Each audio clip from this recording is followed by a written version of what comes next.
Olá,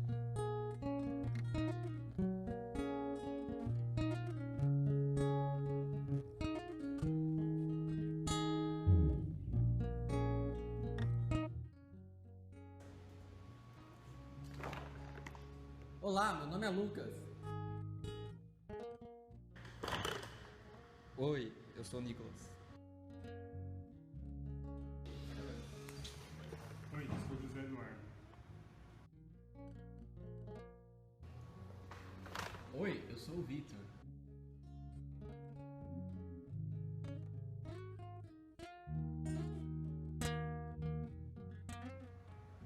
Bom, por que usar o Active Directory? O Active Directory ele é indicado para uso pelo seu ótimo desempenho, sua segurança e sua disponibilidade no mercado. Ele também é útil pelas suas ótimas ferramentas que facilitam o gerenciamento de informações de empresas e gerenciamento de usuários. Ele está no mercado desde o lançamento do Windows Server 2000 e, no caso, a gente está utilizando o Windows Server 2008 para a nossa aplicação. O que é a estrutura lógica do Active Directory? A estrutura lógica do Active Directory é a definição das relações entre os containers, ou seja, elementos do Active Directory que armazenam objetos do diretório. Essas relações elas podem se basear nos requisitos administrativos da rede, como delegações de autoridade, ou podem se basear em requisitos operacionais, como a necessidade de controlar a replicação. O AD é um banco de dados distribuído que armazena informações sobre recursos da rede, bem como dados específicos de aplicativos habilitados por diretório. O AD também permite que os administradores organizem elementos de uma rede como usuários, computadores e outros dispositivos de forma hierárquica. O container Pi é a floresta e dentro dessas estão os domínios, posteriormente as unidades organizacionais. O modelo lógico independe dos aspectos físicos da implantação, como o número necessário de controladores de domínio em cada domínio e topologia de rede. O que é a estrutura física do Active Directory? O Victor falou sobre a estrutura lógica do Active Directory. Vou falar um pouco sobre a estrutura física. A estrutura física do Active Directory é representada por um conjunto de componentes físicos que, configurados corretamente, podem ajudar a otimizar a transmissão de replicação de rede e autenticação. São compostas por domain controllers, sites e subredes. A estrutura física representa todas as subredes na rede da empresa, os controladores de domínio nas subredes e as conexões de replicação entre os controladores de domínio. Vamos falar sobre uma parte muito importante do Active Directory, que são as unidades organizacionais. São uma maneira mais fácil de delegar tarefas administrativas. Realizando a distribuição de objetos e unidades organizacionais, podemos ter o controle de administração em vários níveis, permitindo que os objetos sejam reunidos e administrados centralmente. Uma forma de aplicação de políticas de grupos, onde regras, permissões de acesso a dados e de acesso a programas, entre outros, podem ser configuradas.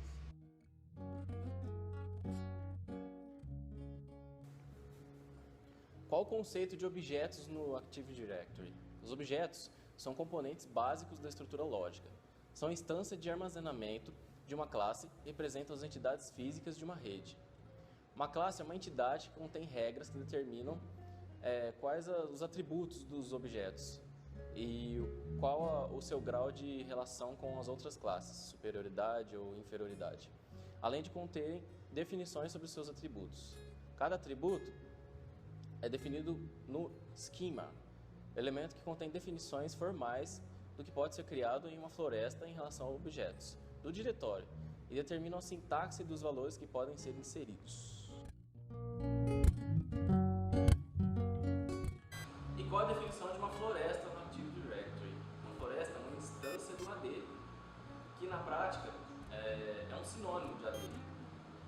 Significa que o conjunto de todas as partições do diretório em uma instância do AD particular, que inclui domínios, configurações, esquemas e informações adicionais de aplicações, formam uma floresta.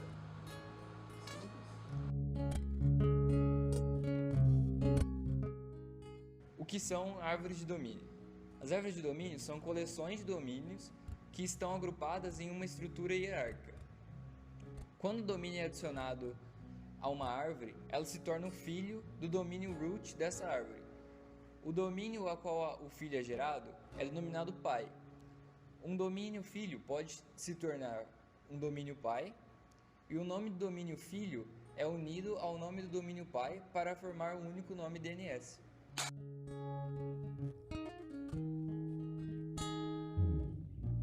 Qual a diferença entre autenticação e autorização de usuários no AD?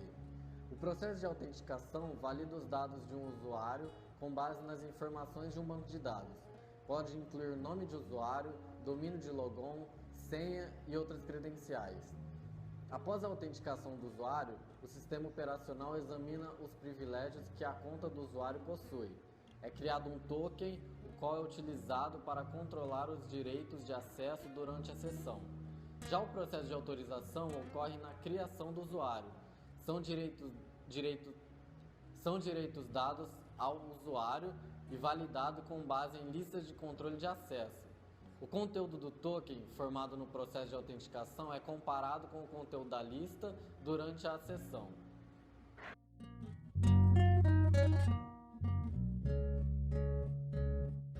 É correto afirmar que o Active Directory integra serviços como o DHCP e o DNS, de forma que os endereços fornecidos pelo DHCP sejam dinamicamente centralizados no DNS, incluindo o nome do host e do DHCP. No AD, qual o conceito de GPO, Objetos de Diretivas de Grupos?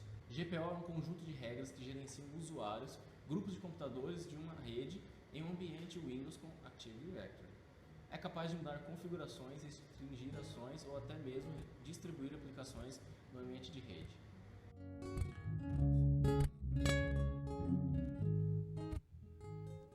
Após os conceitos relacionados ao Active Directory, daremos seguimento à parte 2 do trabalho.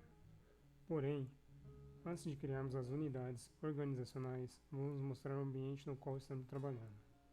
Utilizando o VirtualBox, criamos duas máquinas virtuais, uma com o Windows Server 2008 R2 Enterprise e outra com o Windows 7 Enterprise. No Windows Server, nós instalamos o DHCP, o DNS e o Active Directory com o domínio de nome suite14.com.br. No Windows 7, nós realizamos a sua inserção no domínio para que sejam possíveis as aplicações de GPOs e controle de usuários. Vamos agora criar as unidades organizacionais. Para isso, na máquina virtual com Windows Server, vamos no menu Iniciar, Ferramentas Administrativas, e escolhemos Usuários e Computadores do Active Directory.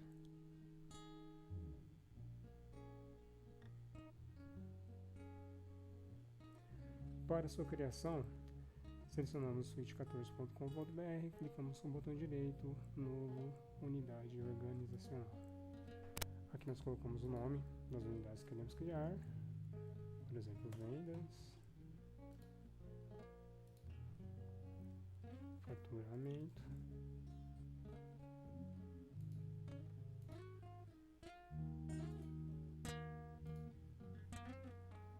compras,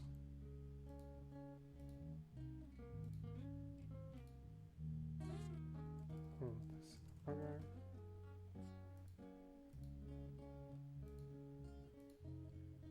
contas a receber,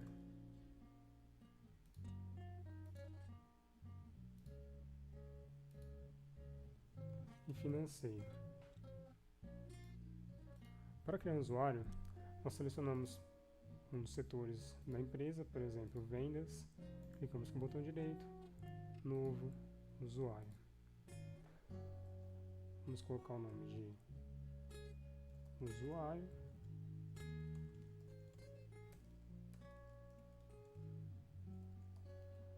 o nome para o logon, usuário, a senha,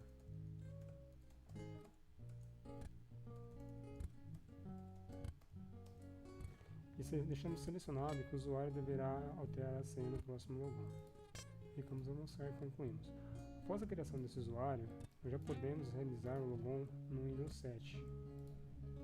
Para fazer o teste, nós vamos ao dispositivo, clicamos, digitamos o nome do usuário e a senha. tudo correr bem, você vai receber uma mensagem que a senha do usuário deve ser alterada antes de fazer o logon pela primeira vez, que foi a opção que deixamos selecionada no Windows Server. Colocamos a senha.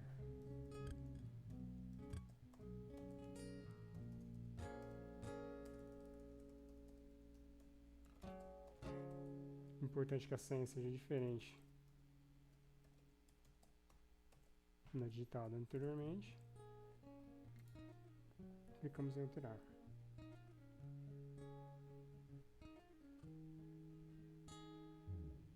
A senha foi alterada e o ambiente de trabalho irá ser carregado para o usuário de vendas.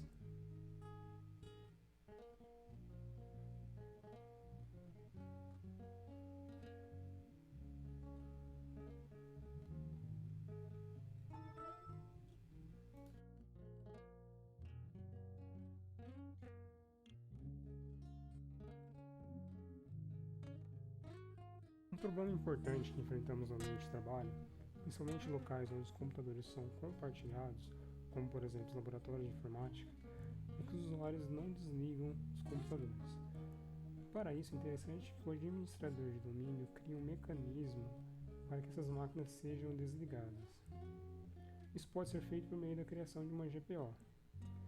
Antes de criarmos a GPO, vamos atentar que para todos os computadores que são inseridos no domínio, eles são automaticamente colocados dentro da unidade organizacional chamada Computers.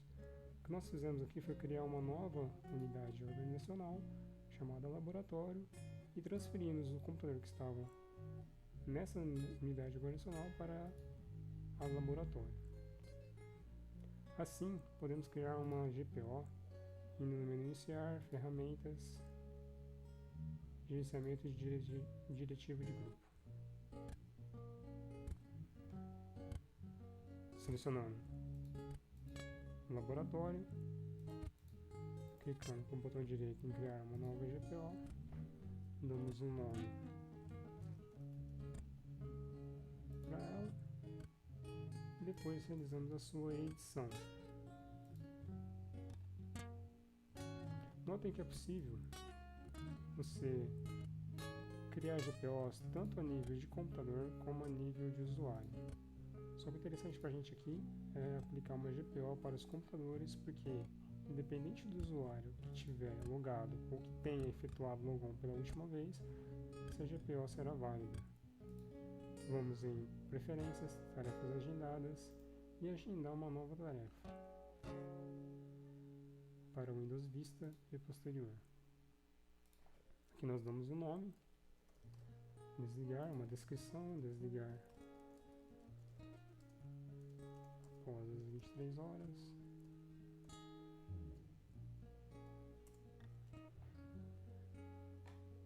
Escolhemos alterar o usuário, porque o programa que vai executar na máquina cliente vai precisar ter permissão do administrador.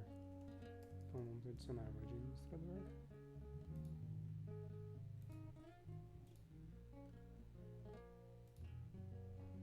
E colocar a senha do administrador.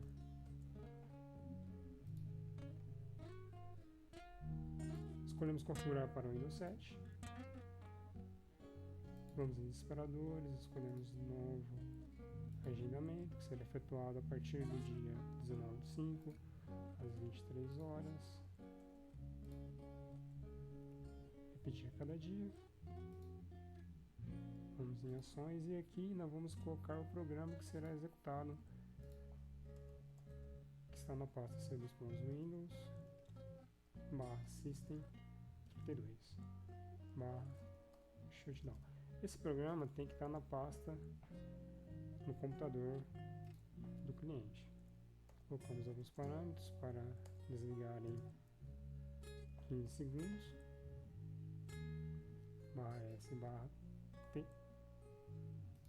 Damos OK. Clicamos no GPO. Está criado. Fechamos o gerenciamento. Notamos que todos os computadores que estiverem na unidade organizacional do laboratório será aplicada a GPO desligar com PCs. Após criar a GPO, é importante realizar um comando chamado GPU Update, que irá atualizar os GPUs para as máquinas cliente. Isso tanto na máquina do servidor quanto na máquina cliente.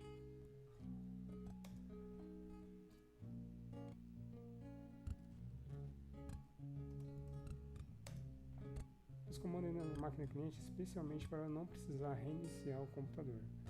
Quando o usuário efetuar o logon novamente, as configurações são carregadas, mas para não fazer todo esse processo,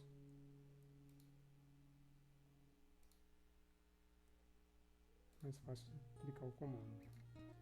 Aqui eu vou alterar a data e a hora.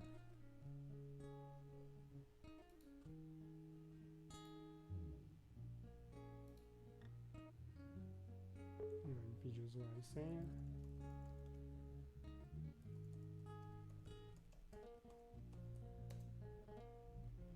Vou colocar aqui um dia futuro, dia segunda-feira,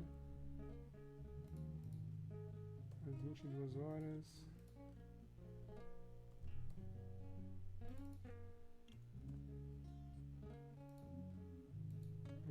Vamos aguardar das 23 horas. Uma mensagem deve aparecer na tela afirmando que o computador será desligado.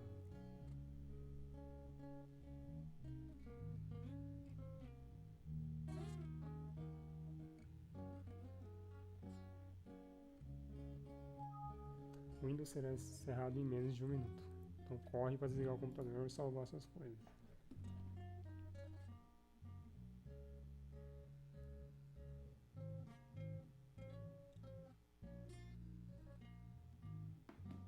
Como pode ver, a GPU foi aplicada com sucesso e o Windows está sendo desligado.